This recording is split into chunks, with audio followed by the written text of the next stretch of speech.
খন্নানের একটি সোনার দোকানে চুরির অভিযোগে গ্রেপ্তার 2। ঘটনার তদন্তের জন্য ধৃতদের 7 দিনের পুলিশি হেফাজত চেয়ে আজ বৃহস্পতিবার বেলা 12টা নাগাদ চুচুড়া আদালতে পাঠালো পান্ডুয়া থানার পুলিশ।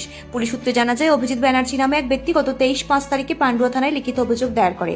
তার অভিযোগ, ওই দিনই সকালে খন্নানে তার সোনার দোকানে প্রতিদিনের মতো সে দোকান খুলতে এসেছিল।